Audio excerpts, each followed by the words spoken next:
Hello, ladies and gentlemen, welcome back to my reaction channel. My name is Teddy90, and today we're going to be reacting to Building a Mars Base is a Horrible Idea, Let's Do It by Kurzgot, or Kurzgets, or however you pronounce it, in a nutshell. They're a great channel. You guys know it. I know it.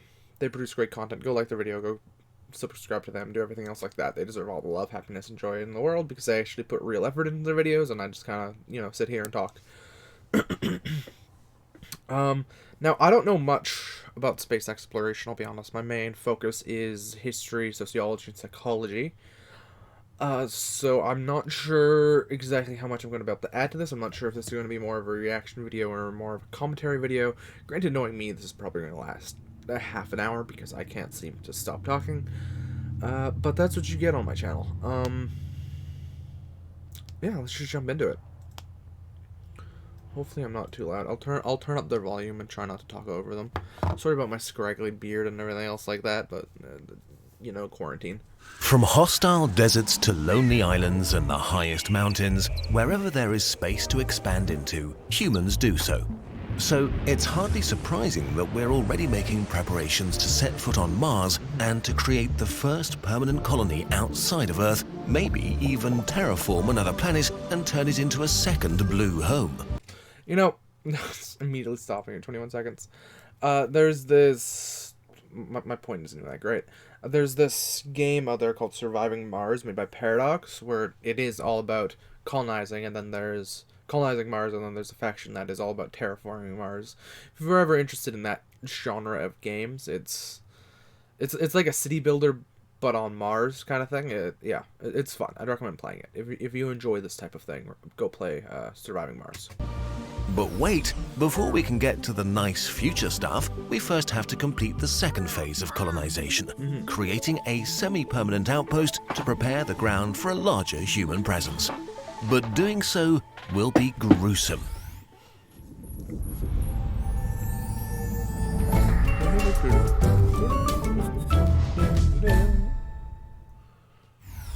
Even for an expansionist species like us, Mars is extreme.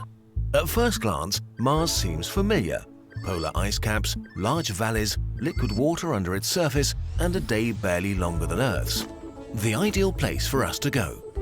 Unfortunately, Mars is actually a cold, radioactive desert where the ground is poisonous and breathing is impossible. Mars is awful. You almost certainly don't want to go there. The pioneers doing the hard work on Mars will have an intensely stressful life filled with incredibly challenging problems never encountered before. But there are plenty of people willing to do that work, and we have the technology to enable them to do it. For this video, we will assume there have been prior missions to Mars to scout out a good place for an outpost, store resources and equipment, and that there's already a moon base that serves as a hub for Mars missions. The first major challenge for our outpost is... Yeah, the first step before we even get anywhere near Mars is we need to do the stepping stones, right? Like, we need to go back to the moon. We haven't been to the moon in a while. We need to go back to the moon. We need to set up a base on the moon. We need to set up, like, a refueling station on the moon, because it's easier to launch off of the moon than it is to launch off of Earth. Because Earth is, like, you need to have, like, a specific way to be, like, firing off from Earth. So it's easier to go to the moon and then launch from the moon to Mars. It's easier to do the two-step process, plus you get to refuel and everything else like that. So it's better to have the infrastructure set up on the moon or Luna than it is to try to go directly from Earth to Mars. Of course, we are going to go directly from Earth to Mars as, like, the first people set foot on Mars, but building the moon base is probably the first logical step instead of trying to get to Mars itself from Earth. Like, when we think of general colonization, it's from one planet to another. But we really need to do the stepping stones. I think, well, obviously the moon base, and then the next step will probably be asteroid mining outside, like how Trump wants to do it. Trump wants to start funding asteroid mining, and Earth mining, and the moon mining, and I'm completely on board for that. Because using the resources of space, if we can make that economically viable, it will. If we can make space economically viable, if we can make, like, building rockets and other things like that, and have there be, like, actual, like, monetary value in things out here that are worth building rockets, we're gonna get to the moon, we're gonna get to the Mars ridiculously fast, because technology goes where the money is, or technology goes where the war is, but we're not currently at war. But yeah, starting with the moon base and then asteroid mining and then Mars is like the tactic. So that'll probably be in like 100 years. Is the fact that Mars is very energy poor. Because of its distance from the Sun, solar power is only 40% as effective as on Earth. But even this weakened sunlight is often obscured for days by enormous dust storms. Solar power alone will probably not be enough. Alternatives such as wind power and geothermal energy are also unfeasible, as there's hardly any atmosphere and Mars's interior is much too cold. Initially, nuclear technology might be the only option. Since Mars doesn't have easily accessible radioactive elements, the nuclear fuel needs to come from Earth along with the reactor. If we do set it up, it could power our small outpost for the first few years. Unfortunately, all that energy won't be very useful if we can't breathe. Mars's atmosphere is only 1% as dense as Earth's and mostly made up of CO2. So our habitats need to be pressurized and filled with an artificial atmosphere made of nitrogen and oxygen, which comes with more problems. Corners and flat walls are weak points, so the habitats will have rounded and smooth shapes to handle the stress of great pressure differences between the interior and exterior. The airlocks need to be very airtight and work perfectly every time. Without an extensive magnetosphere or a dense atmosphere, half of all radiation... They'll probably need to do the double airlock, where it's you go into one airlock, it depressurizes, depressurizes, and you go into the other airlock, it closes, and then or repressurizes, I suppose, and then it fills that one with air. So they're gonna it'll probably have to be a several step process instead of just having one airlock. Kind of like they do on, I think they do similar on the space station. Coming from space reaches the ground. It just makes it safer, just because if one fails, the other one can take up the slack. And if both fail, you're screwed anyway, but it helps mitigate the potential damage. On the surface would be subjected to 50 times the radiation that they would be on Earth. 3 years on the surface of Mars exceeds the radiation dose limits imposed on NASA astronauts for their entire career. This increases cancer risks significantly. To prevent that, we could shield our habitats with a thick layer of frozen CO2 that can be harvested directly from the atmosphere. Covering the dry ice with a meter of dirt would further increase the level of protection. Sadly, this means almost no windows. From the inside, most living spaces will be windowless tunnels. From the outside, Xenomorph. They'll look like burial mounds. All of this would still not hold back all the radiation, but reduce it just enough to be survivable for long periods of time. It won't, however, protect anyone who ventures outside. So remote-controlled robots will be used for routine work on the surface while our crew stays inside. Staying inside is a good idea for another reason: Mars dust. It's much finer than dust on Earth, so it could find its way into the gears or electronics of our machines. Because it's also very dry, it's electrostatically charged, sticking to everything, like spacesuits. It would be impossible to avoid carrying lots of Mars dust into our habitat and into the lungs of our crew. To make this even worse, Mars's soil is filled with very toxic perchlorate salts. Constant exposure could be deadly. This problem can still be overcome though. Spacesuits, for example, could be made in a way that they never truly enter the base but stay attached to the outside of the habitats. Okay, great. Now we've safely isolated humans in terms of energy and air and protected them from cancer, we just need to feed them. Water is easy to come by if a settlement is positioned near the Martian poles with their thick layers of ice. Growing food is a different kind of challenge though. Mars's soils are alkaline and lack the vital nitrogen compounds that plants need to grow.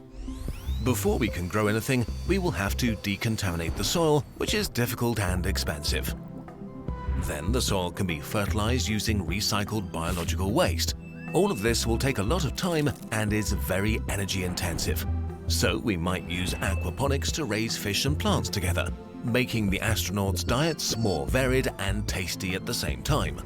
This will be an important psychological boost for our overworked crew. All of these things don't solve one fundamental problem though: Mars has only 38% of Earth's surface gravity, which could cause muscle wasting, bone loss, and cardiovascular problems. While this might be solved in the future by setting up rotating living spaces, for now our crew has to live with low gravity and exercise a lot to slow the degradation down. The crews will probably have to rotate every few years. After being stuck indoors in tight spaces without windows, with the same people, performing the same routines day in, day out, with little contact from the outside world and a lot to worry about. Like Antarctic scientists or submarine staff, they will undergo intense psychological screening to make sure they're mentally resilient enough to handle this lifestyle for several years. Establishing the first real infrastructure on Mars will be extremely taxing work that only a group of very determined and competent people can do. Luckily, we have enough of these on Earth. And there you have it, a small Mars base that will survive for at least a few decades, as long as it's getting a constant supply of resources, parts, nuclear fuel, and crews from Earth. Unfortunately, Mars and Earth are separated Yeah, that's exactly what I was talking about. by Yeah. millions of kilometers and orbital periods that leave only a narrow travel window every 2 years. If there's an emergency in the colony, Earth wouldn't be able to help until the next travel window opens. Helpers may arrive on a planet filled with corpses. Settling Mars will be the toughest challenge we have ever faced. It will be gruesome work to establish the infrastructure we need. But we're stubborn, and we like extreme challenges. If we push through Phase 2 of colonization, anything is possible. Cities illuminating the dark Martian night, a hub for travel between the planets, industries setting foot in orbit, terraforming, a true multi-planetary future. Going to Mars is hard, but worth it. Yeah. And if we're lucky, we might be around long enough to see it happening and cheer on the people who take on these challenges for the benefit of us all. Figuring out complex stuff is one of the best feelings ever, especially if you don't have to do it all by yourself. Here comes their ads. I'll let their ad run. They deserve all the love, happiness, everything else like that. So I'll let Our their ad friends run. from Brilliant can help you out with that part. Brilliant is a problem-solving website with a hands-on approach. Instead of just dropping tricky concepts in front of you, they help you unravel them bit by bit and build up to an interesting conclusion. This way, science becomes something you actually do actively and not only hear about. With Brilliant, you can bear down on dozens of interesting courses and puzzles about topics like solar energy, gravity, and astronomy. If you visit brilliant.org/nutshell or click the link in the description, you can sign up for free and learn all kinds of things. And as a bonus for Kurzgesagt viewers, the first 688 people will also get 20% off their annual membership. With Brilliant, you finish your day a little bit smarter. And no Mars dust to deal with, we promise. Can't get enough of Mars? We've also made a poster about it.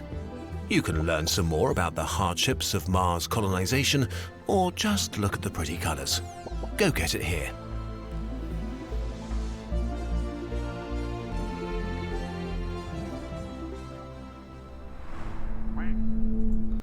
Another amazing video by Kurzgesagt. That was, again, I don't know much about the science and space travel and things like that, but what I do know seemed to have been regurgitated by the video. But I learned something. I didn't realize how difficult it was to, well, I knew how difficult it was to colonize Mars. The Martian and other things like that, the Martian book and the movie, show that it is difficult, and there's other things else like that out there, but it really puts into perspective that this isn't going to be like we aren't going to get it in the neck. It's not, a Mars base isn't going to happen in my lifetime. It's going to happen 100 years from now, maybe. Like we'll set foot on we'll set foot on Mars, and we might have a moon base by the time I die, but we're not gonna have a Mars base unless we really dig deep into the monetary value of space.